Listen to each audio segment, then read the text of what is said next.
Assalamualaikum, salam bersih, mufakat sejahtera. Sorotan berita minggu ini bersama saya, Nurul Farisha.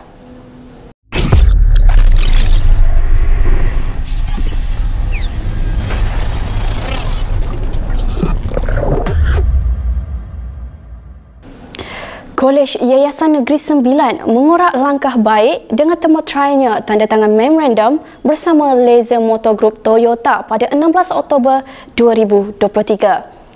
Majlis tanda tangan memorandum tersebut berlangsung di bangunan Yayasan Negeri Sembilan dan dihadiri oleh Yang Amat Berhormat Menteri Besar Negeri Sembilan. Yang Amat Berhormat Menteri Besar Negeri Sembilan turut memberi rangsangan kepada pelajar bahawa skil latihan teknikal dan vokasional Malaysia TVET akan menjadi pilihan utama syarikat dalam pengambilan pekerja baharu pada masa akan datang. Sebanyak 8.3 juta ringgit diperuntukkan bagi membina masjid yang berkeluasan 7.86 ekar telah siap dibina dan sedia untuk digunakan. Masjid yang berkonsepkan Minangkabau dan Islamik dengan penjenamaan semula dari Masjid Nilai Impian kepada Masjid Abu Al-Darda ini merangkumi pelbagai kelengkapan fasiliti dan boleh menampung kira-kira 2,550 orang jemaah dalam satu masa. Syabas dan tahniah diucapkan kepada Pejabat Pembangunan Negeri Negeri Sembilan, Jabatan Kerja Raya Negeri Sembilan, Jabatan Hal Ehwal Agama Islam Negeri Sembilan dan semua yang terlibat dalam pembinaan Masjid Abu Al-Darda Nilai Impian ini. Program Usahawan Halal Cottage di bawah seliaan bahagian pengurusan halal di bawah Jabatan Agama Islam Negeri Sembilan kini membuahkan hasil serta mendatangkan manfaat kepada syarikat-syarikat yang terlibat. Yang Amat Berhormat Menteri Besar Negeri Sembilan telah menyampaikan sijil penghargaan Usahawan Halal Cottage kepada Errol Food Industry di atas penyertaan ke Malaysia International Halal Showcase MIHAS 2023 pada 12 hingga 15 September yang lalu. Syabas dan tahniah diucapkan kepada penerima. Semoga usahawan cottage halal ini mampu menyumbang kepada peningkatan ekonomi negara sekaligus dijadikan sebagai sektor bernilai tinggi dalam pembangunan ekonomi di Negeri Sembilan. Tragedi yang berlaku di Palestin merupakan ujian Allah Subhanahu Wa Taala ke atas kita semua dalam memartabatkan nilai kemanusiaan.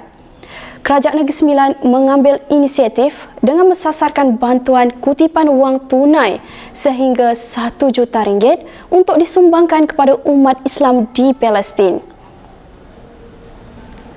Dalam pada itu, sumbangan dari pihak agensi kerajaan dan syarikat swasta di Negeri Sembilan adalah telah mencapai sebanyak RM800,000 dan jumlah yang berjaya diperoleh menerusi tabung masjid di seluruh Negeri Sembilan adalah sebanyak RM25,833.20 sejak dari 13 Oktober yang lalu.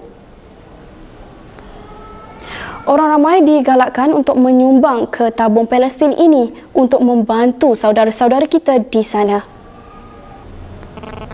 Hari Sungai Sedunia Peringkat Negeri Sembilan telah berlangsung pada 21 Oktober 2023 lalu.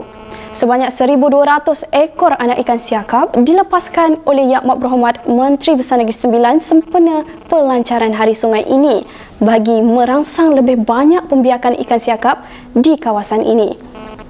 Dengan bertemakan Waterways in Our Communities atau alur air dalam komuniti kita, tema ini dipilih kerana mengambil kira tuntutan peranan masyarakat setempat termasuk pemain industri yang semakin berkembang pesat mengenai keperluan menjaga kelestarian sungai dan alam sekitar. Dalam pada itu, Yang Amat Berhormat Menteri Besar Negeri Sembilan berpeluang membuat lawatan ke kawasan sempadan sungai antara Negeri Sembilan dan Selangor. Pelbagai agenda akan dilaksanakan kelak di kawasan ini. Akta Perubatan Tradisional dan Komplementari PTK 2016 merupakan akta yang diperuntukkan bagi menubuhkan Majlis PTK bagi mengawal selia perkhidmatan pusat-pusat PTK di Malaysia. Kerajaan Negeri Sembilan menyokong penuh akta ini kerana ianya sangat menepati kaedah maqasid syar'i dalam aspek menjaga nyawa manusia. Terdapat 7 bidang amalan yang diiktiraf oleh Akta PTK. iaitu perubatan Islam, perubatan tradisional Cina, perubatan tradisional Melayu, perubatan tradisional India, homeopati, kiropraktik dan osteopati.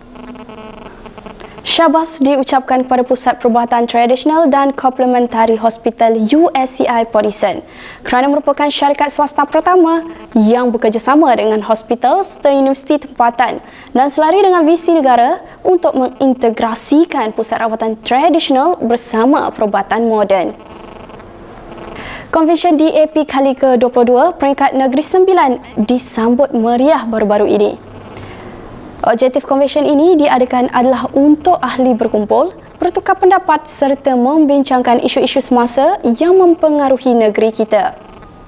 Kerajaan Perpaduan akan terus bekerjasama dengan baik di antara parti-parti di bawah payung Pakatan Harapan dan Barisan Nasional dalam membangunkan semula negara ke arah kestabilan ekonomi yang lebih baik.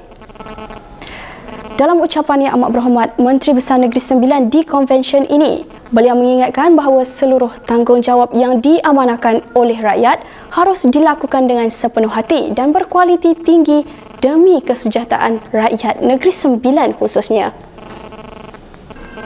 Sekian berita Nagari Kita TV, wadah informasi anda. Negeri Sembilan kini berwajah baru. Assalamualaikum.